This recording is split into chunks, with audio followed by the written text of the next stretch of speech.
Tech ലോകത്ത് നിന്നുള്ള വാർത്തകൾ.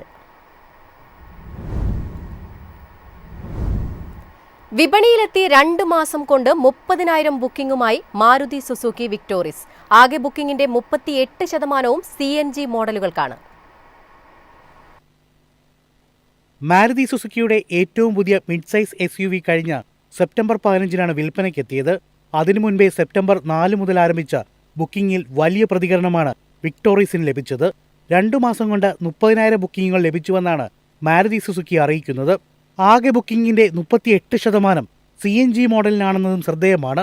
മാരുതി സുസുക്കി ഇന്ത്യയുടെ അർദ്ധവാർഷിക പ്രകടനത്തിന്റെ വിശദാംശങ്ങളുമായി marketing and sales senior executive officer Partho Banerjee നടത്തിയ വാർത്താ സമ്മേളനത്തിലാണ് വിക്ടോറിസിന്റെ വിൽപ്പന വിശദാംശങ്ങൾ പങ്കുവച്ചത്.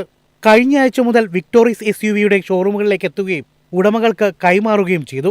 CNG വകഭേദത്തിന് ലഭിക്കുന്ന സ്വീകാര്യത കമ്പനിയെപ്പോലും അമ്പരിപ്പിക്കുന്നതാണെന്നാണ് പാർത്തോ ബാനർജി പറയുന്നത്.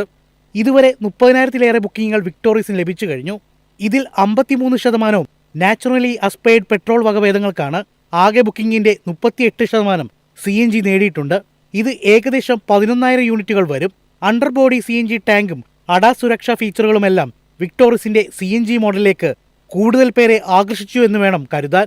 ഗ്രാൻഡ് വിറ്റാരയുടെ CNG വകുപ്പത്തിന്റെ വിൽപ്പനയും കടത്തിവെട്ടുന്നതാണ് വിക്ടോറിസിന്റെ പ്രകടനം. ഗ്രാൻഡ് വിറ്റാരയുടെ 2025 സാമ്പത്തിക വർഷത്തിലെ ആകെ ബുക്കിംഗിന്റെ 19% CNG വകഭേദങ്ങൾക്കുള്ളത്. News desk MyFin TV. വാട്സാപ്പിന്റെ ആധിപത്യം അവസാനിപ്പിക്കുമെന്ന അവകാശവാദവുമായി എത്തിയ അറാട്ടെ ആപ്പ് റാങ്കിങ്ങിൽ പിന്നിലായി. ഒക്ടോബറിൽ 1-ാം സ്ഥാനത്തുണ്ടായിരുന്ന അറാട്ടെ ആപ്പ് ഇപ്പോൾ പ്ലേ സ്റ്റോറിലും ആപ്പ് സ്റ്റോറിലും മികച്ച ആപ്പുകളുടെ പട്ടികയിൽ ആദ്യത്തെ 100-നും പുറത്താണ്. വാട്സാപ്പിന് വളരെ ഭീഷണിയായാണ് സോഹോയുടെ മെസ്സേജിംഗ് ആപ്പായ അറാട്ടെ രംഗപ്രവേശനം നടത്തിയത്. പ്ലേ സ്റ്റോറിലും ആപ്പ് സ്റ്റോറിലും എല്ലാം വളരെ മികച്ച പ്രവർത്തനം കാഴ്ചവെച്ചപ്പോൾ വാട്സാപ്പിനോടൊപ്പമെങ്കിലും ഉയർന്നു വരുമെന്നാണ് എല്ലാവരും കരുതിയത്. എന്നാലിപ്പോൾ അറാട്ടെ ചിത്രത്തിലേ ഇല്ല എന്ന അവസ്ഥയാണ്. വാട്സാപ്പിനെ മലർത്തിയടിക്കുമോ എന്ന് ചോദിച്ചവർ ഇപ്പോൾ എന്നാലും ഇതെന്തുപറ്റി എന്ന ചോദ്യത്തിലാണ്. 1 മാസത്തിനുള്ളിൽ തന്നെ ഇന്ത്യയിൽ പ്ലേ സ്റ്റോറിലും ആപ്പ് സ്റ്റോറിലും മികച്ച ആപ്പുകളുടെ പട്ടികയിൽ ആദ്യത്തെ 100-നും പുറത്താണ് അറാട്ടയുടെ സ്ഥാനം. രാജ്യത്തെ വാട്സാപ്പിന്റെ ആധിപത്യത്തെയാണ് ഇത് കാണിക്കുന്നത്. ഒക്ടോബറിൽ 1-ാം സ്ഥാനത്തുണ്ടായിരുന്ന അറാട്ടെ നവംബർ 4-ലെ കണക്കനുസരിച്ച് ഗൂഗിൾ പ്ലേ സ്റ്റോറിൽ 105-ാം സ്ഥാനത്തും ഇന്ത്യയിലെ ആപ്പ് സ്റ്റോറിൽ 123-ാം സ്ഥാനത്തുമാണ്. ആപ്പുകളും ഗെയിമുകളും ഉൾപ്പെടുന്ന സംയോജിത റാങ്കിങ്ങിൽ ആപ്പ് സ്റ്റോറിൽ 128-ാം സ്ഥാനത്തും ഗൂഗിൾ പ്ലേയിൽ 150-ാം സ്ഥാനത്തുമെത്തി. ചെന്നൈ ആസ്ഥാനമായ ടെക്നോളജി സ്റ്റാർട്ടപ്പ് സോഹോയുടെ കീഴിൽ 2021-ലാണ് അറാട്ടെ ആപ്പ് പുറത്തിറക്കിയത്. സാങ്കേതിക രംഗത്ത് സ്വദേശിവൽക്കരണം പ്രോത്സാഹിപ്പിക്കാനുള്ള കേന്ദ്ര സർക്കാർ നീക്കത്തെ തുടർന്നാണ് ആപ്പിൽ കഴിഞ്ഞ മാസങ്ങളിൽ കുതിച്ചുചാട്ടമുണ്ടായത്. 2025 ഒക്ടോബറിൽ ആപ്പിന് ഡൗൺലോഡുകൾ 13.8 ദശലക്ഷമായി ഉയർന്നു. സെപ്റ്റംബറിൽ ഇത് 2.63 ദശലക്ഷമായിരുന്നു. എന്നാൽ നവംബറിൽ ഡൗൺലോഡുകൾ വെറും 1,95,519 കുറഞ്ഞു. News desk MyFin TV. വിപണിയിലെ തിരിച്ചടി മറികടക്കാൻ ഐഫോൺ എയറിന്റെ അടുത്ത മോഡലിൽ വമ്പൻ അപ്ഗ്രേഡിന് ആപ്പിൾ ഒരുങ്ങുന്നതായി റിപ്പോർട്ട്. ഐഫോൺ 18 എയറിൽ ഇരട്ട ക്യാമറ വന്നേക്കുമെന്നതാണ് വിവരം. ഐഫോൺ എയറിലെ സിംഗിൾ റിയർ ക്യാമറ ഉപഭോക്താക്കൾക്കിടയിൽ വലിയ പരാതികൾക്ക് കാരണമായതിന് പിന്നാലെയാണ് പുതിയ നീക്കം.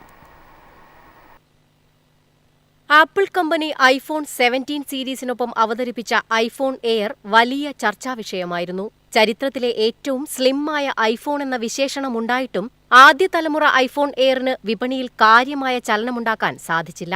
ഇതോടെ ഐഫോൺ എയറിന്റെ ഉൽപ്പാദനം കുറയ്ക്കാൻ ആപ്പിൾ തീരുമാനിച്ചതായി റിപ്പോർട്ടുകൾ പുറത്തുവന്നു.